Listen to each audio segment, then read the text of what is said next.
નમસ્કાર, ટેક્સ ટોકમાં આપનું સ્વાગત છે. હું છું ઉર્વિન વ્યાસ. આજના શોમાં આપણે ચર્ચા કરવાના છીએ કે ગિફ્ટ પર કેટલી ટેક્સની જોગવાઈ છે અને સાથે સાથે તમને પણ અનેક ગિફ્ટો મળતી હશે અને તેમાં પૈસા અને મિલકતનો પણ સમાવેશ થતો હશે. પરંતુ શું આ ગિફ્ટ પર ટેક્સની શું જોગવાઈ છે તેના પર વિગતવાર ચર્ચા કરવા માટે આપણી સાથે આજે ટેક્સ એક્સપર્ટ પ્રદીપ જૈન જોડાયા છે. પ્રદીપજી, ખૂબ ખૂબ સ્વાગત છે CNBC બજાર પર. સૌથી પહેલાં તો મારે એ જ પૂછવું છે કે શું ગિફ્ટ ટેક્સ નામનો કોઈ કાયદો છે અને શું જો આપણે ઇન્કમ ટેક્સમાં આપણે દર્શાવવાનું રહે છે તો કયા ઇન્કમ હેઠળ દર્શાવવાનું આવે છે? બહુ સારો પ્રશ્ન એટલા માટે કે આજે પણ ગિફ્ટ ટેક્સના નામથી જ આવકવેરા કાયદા હેઠળ ચર્ચા કરવામાં આવે છે. પરંતુ વાસ્તવિકતા એ છે કે 1/10/1998થી સરકારે બક્ષિસ વેરો એ સંપૂર્ણપણે નાબૂદ કર્યો છે. પરંતુ બક્ષિસની વાતને મની લોન્ડરિંગ હેઠળ એમાં છટકબારી હોવાને કારણે એ છટકબારીની પૂર્તતા કરવા માટે 2004માં નાણાકીય ધારા અન્વયે એવી નવી જોગવાઈ કરવામાં આવી અને 2006થી ટેક્સેશન લોઝ એમેન્ડમેન્ટ એક્ટ હેઠળ કરપાત્ર આવકની વ્યાખ્યાનો વ્યાપ્ત વધારવામાં આવ્યો અને એના અંતર્ગત એવું નક્કી કરવામાં આવ્યું કે વ્યક્તિ તેમજ HUFને ₹50,000 કે તેથી ઓછી કોઈ પણ રકમ બક્ષિસમાં મળે તો તેની ઉપર કોઈપણ પ્રકારનો આવકવેરો લાગશે નહીં. અર્થાત 50,000 કે તેથી વધારે જો રકમ એને મળે તો એની ઉપર એ કરપાત્ર આવકમાં ગણાશે અને એ કરપાત્ર આવકમાં ગણાયા પછી એમને સ્લેબ પ્રમાણેનો વેરો ભરવાનો થશે. ઓકે, એટલે ખાસ કરીને જો 50,000થી ઉપરની તમારી કોઈ ગિફ્ટ હોય તો તમારે ટેક્સ ભરવાનો થશે અને એ સ્લેબ પ્રમાણે થશે. એમાં પણ અપવાદો આપેલા છે. અચ્છા, એમાં પણ આપણે એને ચર્ચા કરીએ આગળ જતાં પણ. પરંતુ ખાસ કરીને જ્યારે આપણે ગિફ્ટને ડિક્લેર કરવાની આવે છે કે કોઈ રકમ જેટલી તમને ગિફ્ટ મળી હોય તે તમે ડિક્લેર કરતા હોય ત્યારે શું વિગતો ખાસ ભરવાની હોય છે? ઇન્કમટેક્સ રિટર્નમાં સીધી કોઈ વિગત ભરવાની હોતી નથી, પરંતુ જ્યારે કોઈ પણ પ્રકારે સ્ક્રુટિની આવે એ વખતે જેની પાસેથી તમને ગિફ્ટ મળી છે એ ગિફ્ટ આપવા માટેના સક્ષમ હોવા જોઈએ. એ સક્ષમ એટલે એ રિટર્ન ભરતા હોવા જોઈએ અને એ જેટલી રકમની ગિફ્ટ આપે છે એટલી એમની આવક અથવા એમની કુલ એસેટ્સ એ એમની ધ્યાનમાં એ વખતે લેવામાં આવે છે. એમનું નામ, સરનામું, બેંક સ્ટેટમેન્ટ આ બધી જ વિગત એ વખતે લેવામાં આવે છે. પરંતુ રિટર્નની અંદર જો તમે આ કાયદાની અંદર એક સગાની વ્યાખ્યા, રિલેટિવ જે બ્લડ રિલેશનવાળા હોય છે એમની વ્યાખ્યા આપવામાં આવી છે અને એ વ્યાખ્યા અંતર્ગત જો તમને ગિફ્ટ મળેલી હોય તો તમારે એની પર કોઈ પણ પ્રકારનો આવકવેરો ભરવાનો થતો નથી. ઓકે, એટલે જો તમારે ખાસ કરીને રિલેટિવ પાસેથી હોય તો તમારે ખાસ કરીને એમાં આવકવેરા ભરવાનો નથી, પરંતુ નોન રિલેટિવ હોય તો તમારે ભરવાનું રહેશે.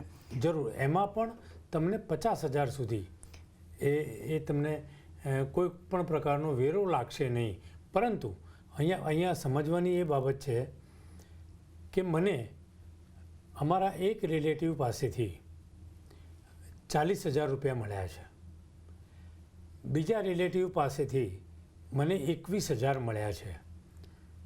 તો સામાન્ય વ્યક્તિ એમ કહી શકે કે જો આમની પાસે 50,000થી ઓછા છે, આમની પાસે 50,000થી ઓછા છે, તો કાયદો કહે છે કે ના, લેનાર તમે એક છો એટલે વ્યક્તિ પોતાના એક ફાઇનાન્શિયલ યર દરમિયાન ₹50,000 કે તેથી ઓછી આ પ્રકારની ગિફ્ટ મેળવે તો એની ઉપર કોઈ વેરો લાગશે નહીં. પરંતુ જ્યારે અત્યારે જે મેં ચર્ચા કરી એ ઉદાહરણમાં 40 અને 20, 21 એટલે એ 61,000 થાય છે, તો પૂરેપૂરી રકમ ઉપર એ આવક ગણાશે અને એની ઉપર વેરો લાગશે. નહીં કે 61,000માંથી 50,000 બાદ કર્યા પછી 11,000 રહેતી રકમ ઉપર. ઓકે, એટલે ખાસ કરીને પૂરેપૂરી રકમ ઉપર તમારે ટેક્સ ભરવાનો રહેશે. જી. પરંતુ આ ટેક્સ કોને ભરવાનો રહેશે, લેનારે કે આપનારે? આ ટેક્સ જે કંઈ ભરવાનો થાય એ લેનારે ભરવાનો થશે. આ હંમેશા ધ્યાન રાખવું. એટલે અત્યારે જે મેં ઉદાહરણમાં વાત કરી કે લેનાર વ્યક્તિ એ સ્પ્લિટ કરીને પણ લે છે તો એને 50,000 હજારની મર્યાદાનો લાભ મળતો નથી. પણ જેવું ₹1 પણ ઉપર થાય તો પૂરેપૂરી રકમ ઉપર એણે આવકવેરા કાયદાની અંદર જે અલગ અલગ પ્રકારની આવકો દર્શાવવામાં આવી છે, ધંધા વ્યવસાયની આવક, ડિવિડન્ડની આવક, મકાન મિલકતમાંથી આવક, લોંગ ટર્મમાંથી, એમ એક આવકનું જે હેડ છે એ અન્ય આવકના સ્ત્રોતમાંથી આવકો, તો એ આ અન્ય આવકમાંથી એમને આ બતાવવાનું રહેશે. ઓકે, એટલે અન્ય આવકમાંથી આ બતાવવાનું રહેશે. જી. પરંતુ ખાસ કરીને જો એક ઉદાહરણ લઈએ કે કપલ છે, પતિ પત્ની છે, અને પતિ પત્ની મોટાભાગે એકબીજાને ગિફ્ટ આપતા જ હોય છે, અને એમાં પણ પૈસાનો જો ગિફ્ટ આપી હોય તો આ રિલેટિવ કઈ રીતે લાગુ પડશે? આમાં ટેક્સ લાગશે કે નહીં? જી, સારો પ્રશ્ન છે. આજકાલ આપણા સમાજમાં આ પ્રકારની ભાવના ઘણા વખત હોતી છે કે મારા જ પૈસા છે ને, હું રાખું કે પત્ની રાખે. તો આ કાયદાની અંદર રિલેટિવની જે વ્યાખ્યા આપવામાં આવી છે, સગાની વ્યાખ્યા, એની અંદર દાખલા તરીકે હું ગિફ્ટ લેનાર છું તો મારા માતા પિતા, દાદા દાદી, નાના નાની, મારા લગ્ન સાથી, હું પુરુષ છું તો પત્ની, અને પત્ની છું તો પુરુષ, ભાઈ ભાભી, બહેન બનેવી, શાળા સાળું, આ પ્રકારનું એક લિસ્ટ રિલેટિવ્સનું આપેલું છે. જો એમની પાસેથી મને ગિફ્ટ મળે છે તો એની પર કોઈ પણ પ્રકારનો વેરો એ રકમની મર્યાદા વગર એને લાગુ પડે છે. ઓકે, એટલે જો ખાસ કરીને આ જે અલગ અલગ બધા તમે જે વિગત આપી કે ખાસ કરીને આ રિલેશન્સ છે એમાં તમારે કોઈ પણ પ્રકારની ટેક્સ લાગતો નથી. પરંતુ સાથે સાથે એ પણ છે કે કોઈ લગ્નમાં ગયા હોય, કોઈના લગ્ન છે અને આપણે ગિફ્ટ લગ્નમાં લેતા જ હોય છે અને આપતા પણ હોય છે, તો આવા સંજોગોમાં કઈ રીતનું ટેક્સ રહેશે? શું ટેક્સ ફ્રી છે કે ટેક્સ લાગે છે એમાં? આ કાયદા અંતર્ગત થોડાક અપવાદો પણ આપવામાં આવ્યા છે. એ અપવાદોમાં લગ્ન નિમિત્તે મળેલી ગિફ્ટ, કોઈ કે ચાંદલામાં 11,000 આપ્યા, 15,000 આપ્યા, 51,000 આપ્યા, 22,000 આપ્યા, આવું ટોટલ ભલે ને ₹6.5 લાખ થાય, 8 લાખ થાય, પણ લગ્ન પ્રસંગના નિમિત્તે મળેલી ગિફ્ટ એ ટેક્સ ફ્રી, એ અપવાદ સ્વરૂપે આપવામાં આવેલી છે. હા, આ થતી વખતે તમારે એનું લિસ્ટ બનાવવું આવશ્યક છે કે મને ફલાણા વ્યક્તિ પાસેથી આટલી ગિફ્ટ અથવા આટલાનું કવર એ મળેલું છે, અને રિઝનેબલ ટાઈમની અંદર એ જે રકમ છે રોકડાની એ તમારે બેંક ખાતામાં જમા કરાવવી પડે. આ કાયદો નથી, પરંતુ એક સામાન્ય જ્ઞાનની દ્રષ્ટિએ આ જે કંઈ ગિફ્ટ કેશમાં આવી એ તમે બેંકમાં જમા કરાવો તો તમે આવનારા દિવસોમાં કોઈ પણ પ્રકારની જો ઇન્ક્વાયરી આવે તો તમે જેન્યુઅનલી કહી શકો કે 15 તારીખે મારા લગ્ન હતા, આ ગિફ્ટ આવી અને 20 તારીખે મેં તાત્કાલિક બેંકમાં જમા કર્યું, તો એની પર કોઈ પણ પ્રકારનો વેરો લાગતો નથી. અચ્છા, એટલે લગ્નમાં ખાસ કરીને ગિફ્ટ મળેલા હોય કે કવર મળેલા હોય તો એના પર કોઈ પણ પ્રકારનો ટેક્સ લાગતો નથી. પરંતુ એવા પણ સંજોગો બનતા હોય કે કોઈ કપલ હોય એ લગ્ન પછી ફરવા જતું રહ્યું હોય અને પછી પરત આવે ત્યારે પણ ઘણીવાર ગિફ્ટ મળતી હોય છે, તો આવા સંજોગોમાં શું ત્યારે ટેક્સ લાગશે કે પછી નહીં લાગે? હા, આ દરેક કોમ્યુનિટીના રીત રિવાજો અલગ અલગ હોય છે. ઘણા બધા રિવાજમાં એમની લગ્ન તિથિ આવે, બાળકનો જન્મ થાય ત્યારે પણ આ પ્રકારની ગિફ્ટ વગેરે એ આવતી હોય છે. તો એવા વખતે એ ગિફ્ટના દિવસો જે મેં અગાઉ વાત કરી ને લગ્ન નિમિત્તે, એ જોઈને વિધિન નો ટાઈમ અથવા ડ્યુ ટાઈમની અંદર એ એકત્રિત કરીને બેંકમાં જમા કરવામાં આવે. હા ઉર્વિનભાઈ, આ તબક્કે હું બીજી પણ એક બાબત તરફ ધ્યાન દોરીશ કે જેમ લગ્નની ઉપર મળેલી ગિફ્ટ એ આવકવેરામાં એની પર આવકવેરો લાગતો નથી, એ જ પ્રકારે કોઈપણ પ્રકારની મિલકત કે કેશ તમને વારસામાં મળી હોય, વિલ દ્વારા મળી હોય, તો કાયદામાં એની ઉપર પણ કોઈ પણ પ્રકારનો ટેક્સ લાદવામાં આવ્યો નથી, અર્થાત એની પણ કોઈ પણ પ્રકારનો વેરો લાગતો નથી.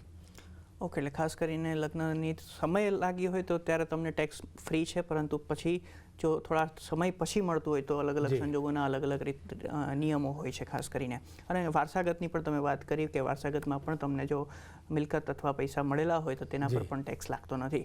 જી. પરંતુ એક બીજું પણ છે કે ખાસ કરીને કઝિન્સ પાસેથી પણ ભેટ મળતી હોય છે. આપણે પિતરાઈ ભાઈઓ અને બહેનો હોય છે ત્યાંથી પણ આપણને ઘણી બધી વસ્તુઓ ભેટમાં મળતી હોય છે અથવા કેશ પણ મળતું હોય છે. તો આવા સંજોગોમાં શું છે, એ રિલેટિવમાં ગણાશે કે નોન રિલેટિવમાં? કાયદાની અંદર રિલેટિવ્સની બહુ સ્પષ્ટ ડેફિનેશન આપવામાં આવી છે.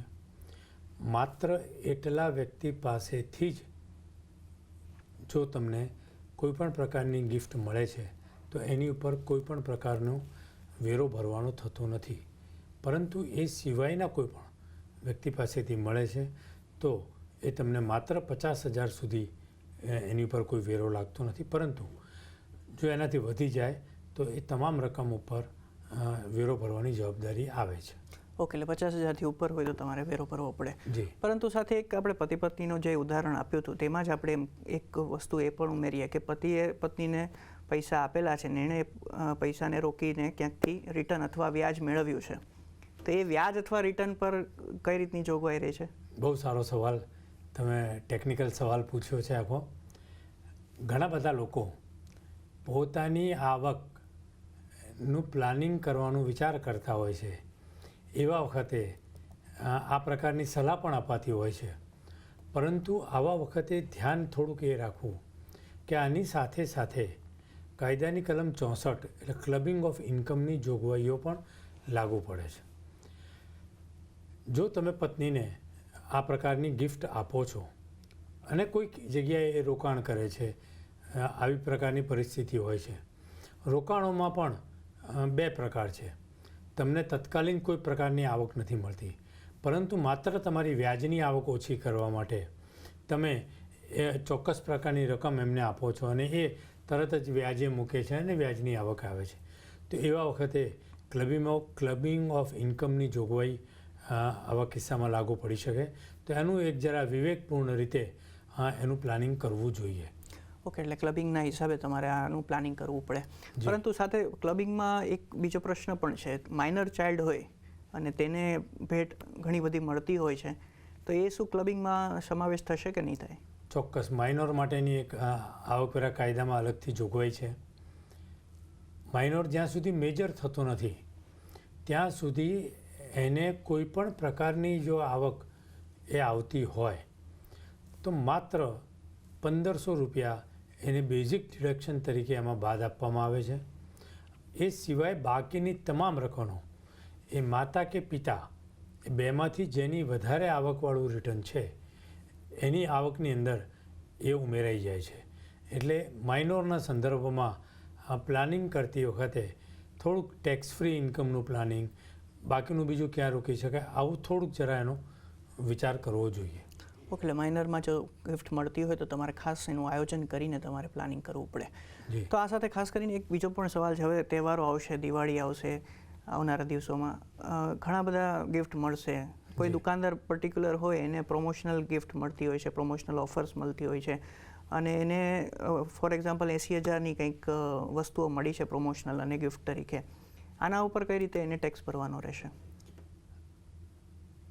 કોઈ પણ વસ્તુ આપણે ત્યાં એવું છે કે એક વ્યક્તિ બીજી વ્યક્તિને કોઈ પણ અવેજ વગર આપે એટલે આપણે એને ગિફ્ટ સમજી લઈએ છીએ. પરંતુ આવકવેરા કાયદો એ ખૂબ ઝીણવટભર્યો કાયદો છે, સમજીને બનાવેલો કાયદો છે. જથ્થાબંધ હોલસેલર પાસેથી આ પ્રકારની બનતી હોય ત્યારે એ બિઝનેસને ધ્યાનમાં રાખીને આપવામાં આવેલી રકમ કે એ વસ્તુ છે, નહીં કે સીધી જેમ સામાન્ય સંજોગોમાં ગિફ્ટની આપણે વાત કરીએ છીએ. એટલે એની ઉપર કોઈ અલગથી વેરો ભરવાની જવાબદારી ઉપસ્થિત થતી નથી. પરંતુ આ એને ધંધામાં મળેલો લાભ છે એટલે એ ધંધાની આવકમાં ઉમેરાઈ જાય અને એ બાકીનો જે ખર્ચ વગેરે એને જે કંઈ બાદ મળતું હશે એ બાદ મળ્યા પછીની નેટ ઇન્કમ ઉપર એનો વેરો લાગે છે. અર્થાત સીધી એની આવકમાં એ ઉમેરાઈ જાય એવું બનતું નથી. એટલે આવી રીતે ખાસ કરીને પ્લાનિંગ કરવાનું રહેશે. પરંતુ એક છેલ્લો પ્રશ્ન હું પૂછવા માંગુ ગિફ્ટ ટેક્સના હિસાબે કે કર્મચારીને કોઈ એમ્પ્લોયર તરફથી 1 લાખ રૂપિયાનું વાઉચર મળ્યું છે ફોર એક્ઝામ્પલ ગિફ્ટ તરીકે, તો એ ટેક્સ તરીકે ગણાશે કે પછી એના પગાર તરીકે આવશે? ફરી આપે જે પ્રશ્ન કર્યો એ જ, પણ બીજી રીતે આપે બહુ સરસ રીતે એને પૂછ્યું છે. કેમ કે દેશની અંદર આ પ્રકારનો કર્મચારી વર્ગ જે પગાર મેળવતો વર્ગ ખૂબ મોટો છે, તો સ્વાભાવિક એમને પ્રશ્ન થાય. પરંતુ આવા કર્મચારીઓએ પોતાનું ફોર્મ 16 જે જૂનું હતું એ જોયું હશે તો માલિકને પાસેથી એમને બેઝિક પગાર ઉપરાંત ઘણી બધી સવલતો પ્રાપ્ત થતી હોય છે, બરાબર છે. તો એ સવલતો જે છે એટલા માટે કે એનો કર્મચારી અને માલિક સાથેનો આ સંબંધ છે, એ આ રિલેટિવની વ્યાખ્યામાં નથી આવતો, એટલે એને સીધું ગિફ્ટ નહીં કહેવાય. પરંતુ આ વસ્તુને જે એના માલિક પાસેથી એને મળે છે તો એને પરક્યુસિટ્સ ગણાશે, સવલતો ગણાશે. અને સવલતો માટે કાયદામાં જે કંઈ સેલેરીના સંદર્ભમાં જોગવાઈ છે તો એ એની ટોટલમાં ઉમેરાશે અને ટોટલ પછી એને જે બેઝિક એક્ઝમ્પશન વગેરે બાદ મળશે એ પ્રકારે એની ગણતરી કરવામાં આવશે. પ્રદીપજી, આપણે ચર્ચા ઘણી બધી કરી, પરંતુ એક પ્રશ્ન એ પણ છે કે ખાસ કરીને HUF તેમાં પણ ઘણું વારસાગત રીતે મળતું હોય છે, તો એ સંદર્ભમાં કઈ રીતના ટેક્સની જોગવાઈ રહેશે? વ્યક્તિગત જે કંઈ આવકવેરા અંતર્ગત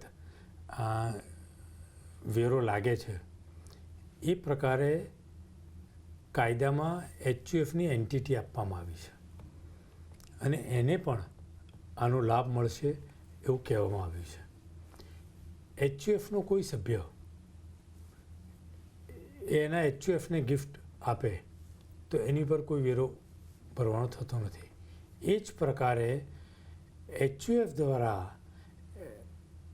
જે કંઈ એના સભ્યો છે HUFમાં એમને પણ જો ગિફ્ટ આપવામાં આવે તો એની ઉપર પણ કોઈ પણ પ્રકારનો વેરો એ લાગુ પડતો નથી.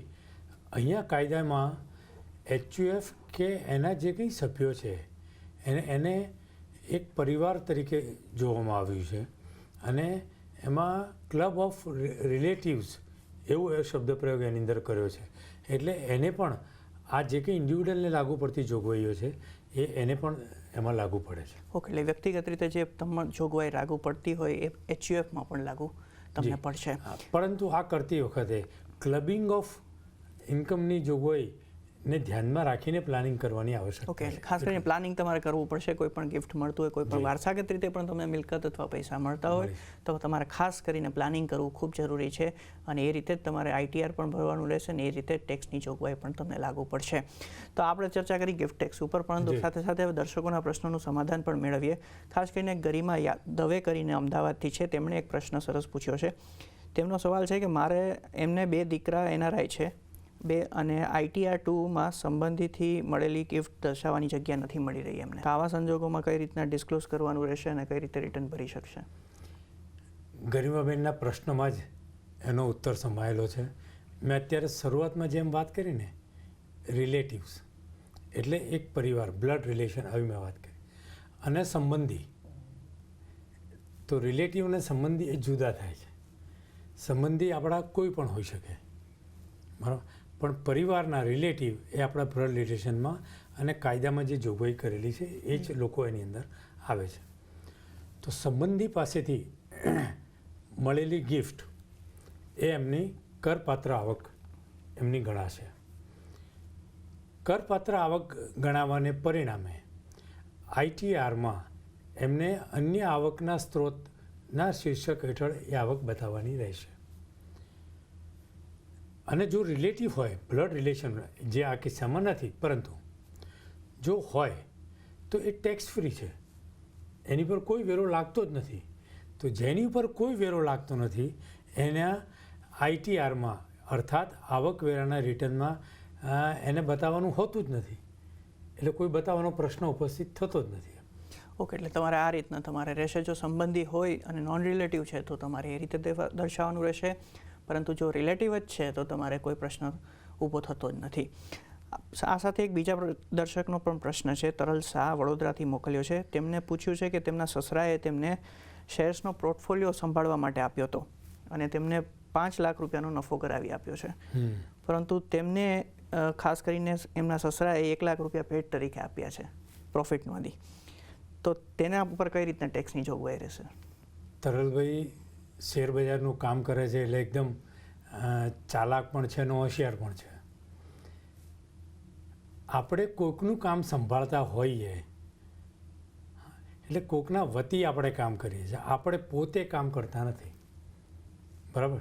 એટલે એ શેર બજારનું કામ કરતાં જે કંઈ કામ કરે છે એ 5 લાખનો નફો એ જેમનું એટલે કે એમના સસરાનું જે કામ કરે છે એ એમની ટેક્સેબલ આવક કહેવાશે. સસરા પાસેથી મળેલા એમના 1 લાખ રૂપિયા એટલે અગેઇન એને પેલા બંચમાં જોવાની જરૂર છે, રિલેટિવની વ્યાખ્યામાં, બરાબર? એ કામ કરે છે એટલે એમને લાગુ પડે છે એવું નથી. એ જે એમના વતી કામ કરે છે એ આવક તો એમના સસરાને જ લાગુ પડશે, પરંતુ સસરાએ પોતાની કમાયેલી આવકમાંથી 1 લાખ રૂપિયા એમને આપે છે એ ટેક્સ ફ્રી છે, તો એમને કોઈ પણ પ્રકારનો વેરો ભરવાનો આવશે નહીં.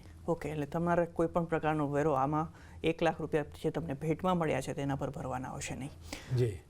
ત્રીજા એક દર્શકે પણ પ્રશ્ન પૂછ્યો છે, અજય વંશ કરીને.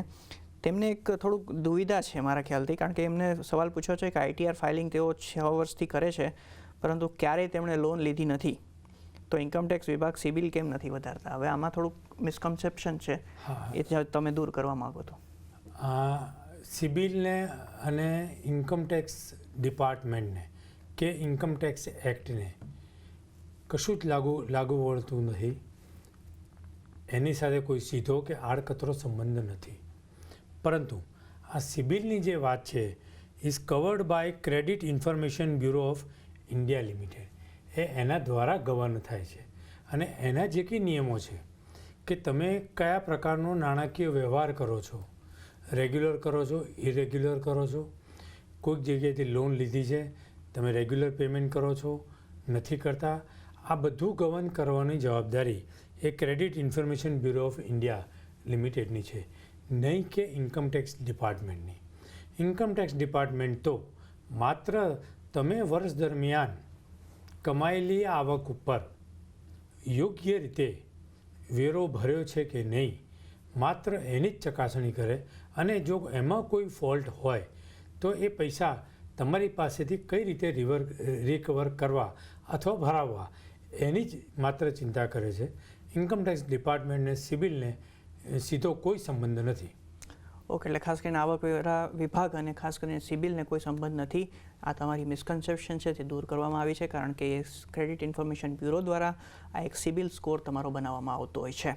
આ સાથે ખાસ કરીને આજે આપણે સરસ એવી ચર્ચા થઈ ગિફ્ટ ટેક્સ ઉપર, અને એના માટે તમારો ખૂબ ખૂબ આભાર. અને દર્શકોને ખાસ કરીને પ્રશ્નોનું સમાધાન પણ લીધું તેના માટે પણ ખૂબ આભાર. તો આ સાથે ખાસ કરીને ટેક્સ ટોકમાં આજે આપણે ચર્ચા કરી હતી કે ગિફ્ટ ઉપર કઈ રીતના ટેક્સ લાગે છે અને તમારે કઈ રીતના તેની ઇન્કમ જે થતી હોય છે એ દર્શાવવાની રહે છે. પરંતુ જો તમારા કોઈ પ્રશ્ન હોય તો અમને વોટ્સએપ નંબર 7506660000 નંબર પર મોકલવા અને સાથે સાથે ફેસબુક અને ઇન્સ્ટાગ્રામ પર પણ મેસેજ કરવા. તો આ ખાતે ખાસ કરીને ટેક્સ ટોકમાં બસ આટલું જ. વધુ સમાચાર માટે જોતા રહો CNBC બજાર. નમસ્કાર.